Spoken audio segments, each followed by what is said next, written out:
Bueno, estamos de vuelta, querida amiga, ¿eh? Sí, rica la berenjena, ¿eh? Bien, ahí, y yo quiero probar el dulce de berenjena. Sí, Todavía qué es como una incógnita para mí. A mí me encanta el dulce. Y torta, me quedé con Torta ganas de de la berenjena. receta de esa. Es sorprendente. Bueno, ahí están llegando un montón de cosas, de los tiburones, de Romeo Santos, de un montón de cosas. Pero vamos a cambiar el eje de la información, como decían los viejos periodistas, y vamos a recibir a María Sol Siers. Ella es doctora psiquiatra y perito oficial de tribunales de Córdoba. Bienvenida, doctora. ¿Cómo le va? Muchas gracias. Gracias por venir, ¿eh? Bueno, gracias. Bueno, vamos a hablar hoy de un tema que no hemos tocado aquí en el programa.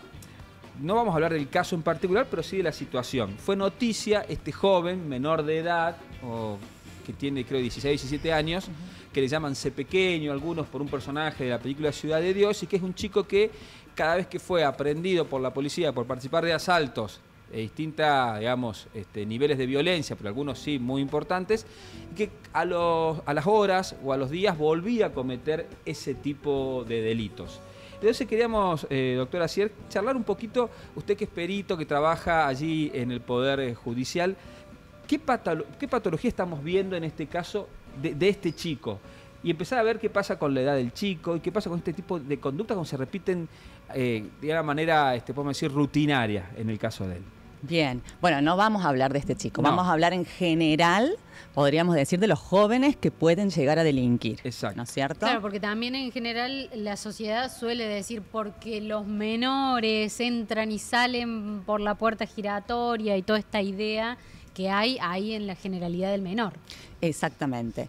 Entonces, bueno, si bien esto nos ha traído a que podamos hablar en los medios, en general vamos a hablar de una problemática que está hace mucho tiempo, ¿sí? Que es qué está pasando con nuestros jóvenes y por qué hay tanta delincuencia, ¿sí? Capaz que este caso, bueno, es una escalada mayor y implica un riesgo, ¿sí? Pero también están sucediendo un montón de otros casos en todos nuestros jóvenes y en nuestros adultos también, en donde por qué hoy se delinque de esa manera, ¿no? Bueno, yo quiero aclarar que soy médica psiquiatra, entonces lo que yo voy a hablar siempre va a ser desde mi visión como psiquiatra, porque la conducta delictiva tiene que abordarse desde un montón de otras áreas, desde la antropología, la historia, la cultura, las mismas, la misma política de Estado, ¿sí? Desde la psicología, el trabajo social, ¿no? La abogacía. Pero bueno, desde mi área, en la parte de psiquiatría forense, nosotros cuando vamos a entrevistar a las personas, porque los peritos hacemos entrevistas, Claro. ¿sí? Lo que voy a hacer como psiquiatra es poder diferenciar primero esto que me preguntaron, si esta persona tiene o no una patología, ¿sí? En el caso que tengo una patología, la voy a diagnosticar, le voy a poner un nombre, un apellido a esa patología, y ese diagnóstico nos sirve a nosotros, a los profesionales de la salud, ¿sí? ¿Por qué? Porque los diagnósticos nunca deben ser etiquetas, ¿sí? Y una persona puede padecer en algún momento una patología y después no, ¿sí? Entonces, el diagnóstico me sirve a mí ¿para qué? Para saber como profesional qué tengo al frente y qué hacer con eso. Está bueno ¿sí? que digamos esto porque ese diagnóstico no dice si es culpable o es inocente la persona. No. Estamos haciendo justamente un análisis psiquiátrico, en todo caso, de sus conductas o justamente si hay o no hay una patología, ¿verdad? Exacto. Lo primero que vamos a hacer es eso. Entonces nosotros vamos a diferenciar ahí algo muy importante. ¿Tiene una patología? No la tiene. ¿Tiene una patología como psiquiatra? ¿Qué tengo que ver? Esa patología, ¿sí? ¿Le impide comprender lo que hace? ¿Sí? ¿Lo lleva a un estado tal que no sabe realmente lo que hace? Bueno, esa persona va a tener un tratamiento que está orientado a un tratamiento de salud, ¿sí? Porque se supone que esa persona, por una enfermedad, no es dueña de sus actos, ¿sí?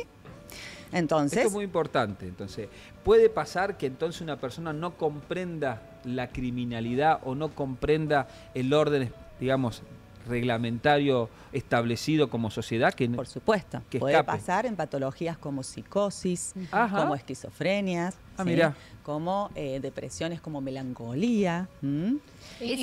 Perdón. ¿En qué capítulo, entra, no sé si ahora o más adelante, cuando hablemos el tema de las adicciones, digamos? Bueno, también las adicciones puede pasar, pero no todo que consume No toda persona que consume es un adicto y no todo adicto no va a poder comprender lo que haga.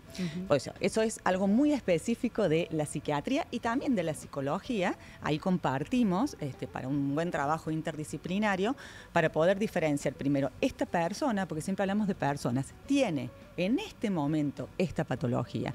Y esta patología, ¿qué le impide y qué le permite? ¿No? Porque hoy en día se trata también con la nueva ley de salud mental que las personas que están padeciendo alguna enfermedad o algo de salud mental puedan llevar a cabo lo más normal de su vida, ¿sí? Por supuesto, aquello que les impide por la patología, por ejemplo, contraer matrimonio, firmar un crédito, comprar una casa o delinquir, si hay algo que no lo pueden entender, el Estado, la familia los debemos cuidar y proteger. Pero si no, la idea es que puedan tener una vida normal. Eso es en el caso de que encontremos patología. Patología grave, ¿sí? Quería preguntar una cosita. Sí. Cuando esta persona tiene esta patología, sí, no comprende lo del delito, lo de hacer el delito. Puede no comprender. Puede no Vamos a ver el delito después. Delito, sí. pero también lleva a hacer otras cosas, o es solamente la patología le afecta en eso. No. En general, las patologías de salud mental no son productoras de delitos. ¿Sí? Generalmente, cuando un enfermo de salud mental grave delinque, es algo circunstancial, ¿sí? La mayoría de los pacientes psiquiátricos, nosotros podríamos tener un porcentaje muy bajo que llegan al edificio de tribunales, ¿sí? No es un síntoma de la enfermedad el delinquir. ¿Puede suceder? Sí, puede suceder. Bien. Después podemos tener a alguien que tiene una patología mental, pero que no es grave. Podría ser un consumo abusivo de sustancias, un trastorno de ansiedad, un trastorno depresivo. Bueno, lo más probable es que esa persona tenga que responder ante la ley, ¿sí? Por lo que haya hecho y de acuerdo a lo que se determine, la justicia determine, se verá si mientras cumple o no con una condena, recibe una asistencia psiquiátrica, psicológica para también poder resolver esto, ¿sí? En acá entran mucho las adicciones, ¿sí? Pero el consumir una sustancia no hace que uno sea un delincuente o tenga, mejor dicho, una conducta delictiva, ¿sí? O tenga una conducta violenta, ¿sí? Eso puede exacerbar más algunos rasgos de personalidad, ¿sí? Está bueno ¿Estamos? esto porque también aparece muchas veces cuando se habla de algún delito y escuchás a veces a las partes hablando, bueno, fue bajo los efectos de... Sí, claro, sí. Nosotros, los psiquiatras, tenemos un apartado, ¿no? En el artículo 34 que tiene que ver con insuficiencia de las facultades mentales. Ahí entran todas las personas que tienen, por ejemplo, una discapacidad intelectual, ¿sí? O sea, alguien que de nacimiento o en las primeras etapas de la vida no alcanzó la madurez suficiente. Después vamos a tener que analizar alteración morbosa, que tiene que ver con las patologías graves que les dije recién, y después los estados de inconsciencia, que tiene que ver con las adicciones, ¿sí? Lamentablemente hoy en día la mayoría de la población consume, ¿sí? Y el mensaje que vemos en redes, en pantallas, en la misma sociedad y cultura es una minimización total de las graves consecuencias del consumo, ¿sí? Pero bueno, digamos, en el ámbito forense lo que yo tengo que ver, porque por ahí vienen y dicen, bueno, yo consumí, y bueno, vamos a ver realmente si ese consumo O sea, no puede ser una provocó... justificación, decir, no, en realidad yo Estaba puedo claro. consumir... No. Claro, Claro está que bueno. no. Porque si no, también muchas Claro, familias dicen, bueno, hace tanto tiempo que consumía que empezó con esta actividad delictiva. Es como que en muchos casos se lo toma como un proceso que ya está establecido. O que lo justifica Claro. el accionar delictivo. Sí. Siempre, digamos, este es otro tema para hablar de adicciones, ¿no? Pero en alguien, digamos, que ya tiene una adicción, va a haber todo, desde la persona misma hasta la familia o los amigos, tratar de justificarlo, ¿sí? Lo que no implica que necesita tratamiento y que en muchos casos son enfermedades que deben ser tratadas con los equipos que corresponden. Son equipos especializados, ¿no? Que a veces hay que aislar a la persona, separarla del entorno, con medicación, etcétera, etcétera. O sea, es un tema súper complejo para abordarlo, pero como para que sepan. ¿Y cómo después, por ahí? Sí, perdón, no. Continúa. No, decime. No, ¿cómo digo es la actitud o la acción, lo que tiene que hacer el Estado frente a por ahí personas que sabemos que delinquen, menores que delinquen, que entran, que salen, ¿cómo se podría actuar ahí o cómo podría actuar el Estado para ayudarlos y para que no se siga repitiendo esa conducta? Bueno, si yo tuviera esa respuesta, creo que no sería médica psiquiatra. Pero bueno, lo que me faltaba, porque eran 3, es justamente los que no tienen patología mental, que son la mayoría de la gente que delinque, tanto menores como adultos, ¿sí? Entonces, esto es muy importante porque a veces nos encontramos con homicidios en serie, ¿no? O violaciones, y todo el mundo, digamos, desde lo, ¿cómo decirlo? Desde una charla social piensa, está loco, ¿no? Es un psicópata. Sí. Claro. Se usa mucho esa palabra. Bueno, porque el psicópata no es un enfermo mental. No es un enfermo mental el No. Si bien, sí, no es un enfermo mental, es una forma yo creo que se de usa ser. como antes se usaba loco, que ahora el psicópata... Claro, ahora el antes psicópata... se sabe loco, está loco. Y ahora el psicópata es más fuerte, como diciendo, el loco ya lo establecimos como algo amigable. Se está haciendo, digamos, hablando más de la psicopatía, lo cual es bueno. Pero también la psicopatía es un porcentaje muy chiquitito, ¿sí? No es la mayoría de la sociedad, gracias a Dios. En general, lo que más tenemos de delincuencia tiene que ver con cómo se fue estructurando la personalidad de esa persona, ¿sí? ¿Cuáles fueron los valores que incorporó, ¿sí?, esa persona? ¿Qué es lo que vive esa persona en su familia? Hay familias que se transmite la delincuencia como un valor. Y hoy tenemos una gran contra, que es la sociedad. Todos habremos visto, por ejemplo, La Casa de Papel. Me encantó, una de las mejores series. Pero no deja de ser una apología al delito, totalmente, ¿no? Sí. Y, digamos, antes, en la época de nuestros abuelos, el honor, la verdad, ¿no? El decir, yo de palabra te voy a pagar esto, era lo que existía, era lo que valía, ¿no? Hoy en día todo eso cambió. Hoy en día parece que si yo puedo mentir, si yo te puedo esto... soy más vivo, soy más cool. Bueno, no sé si se dice cool ahora entre los chicos jóvenes, pero bueno, ¿me explico? Sí. Por eso se ve también que a veces en colegios privados, ¿no?, en fiestas de colegios privados, en los adolescentes, desaparecen celulares. Y uno dice, pero ¿cómo puede ser? Si acá estos chicos tienen educación, no están pasando hambre, ¿por qué roban? ¿No? Entonces creo que eso es algo que nos debemos preguntar, ¿qué estamos transmitiendo como cultura, como sociedad, sobre todo a nuestros jóvenes? ¿No? Porque por ahí los que somos un poquito más de generaciones más grandes, creo que estamos en una bisagra ahí, ¿no? Y veníamos hablando esto de, entonces encontramos estas personas que no tienen a lo mejor estas patologías, pero que este chico incluso decía que él siente una adrenalina que necesita... O vulnerar las normas, o salir a robar, no sé cómo lo podría poner en palabras. Bueno, para no hablar del chico, vamos a hablar en general. Tenemos en general lo que es la conducta delictiva, ¿no? Que puede pasar en personas normales. Todos nosotros podemos en algún momento delinquir, ¿sí? Esto lo quiero dejar en claro. No es solo una conducta delictiva de un grupo de personas, ¿sí? Después van a estar los diferentes motivos por los cuales vamos a delinquir. Y no todo delito, nos ha enseñado la historia, es malo, ¿sí? En algún momento la esclavitud era considerado legal, ¿sí? Y si ustedes me preguntan a mí, yo lo vería como una cosa espantosa. Y en ese momento era lo legal, ¿sí? Entonces, lo que se configura como delito, que es patrimonio de la abogacía, ¿sí?, son algunas circunstancias que nos permiten poder vivir en una sociedad medianamente civilizada en la realidad, ¿sí? Entonces, bueno, vamos a tener gente que delinque porque tiene hambre, no sé, porque pasa una situación extrema, ¿sí? Y después vamos a tener otro tipo de personas que tienen que ver más con, que se llaman trastornos de personalidad. A partir ya de los 18 años se diagnostican, ¿no? Porque ustedes saben que la personalidad se termina de formar entre los 18 y 20 años, o sea que antes no los podemos diagnosticar. Bien.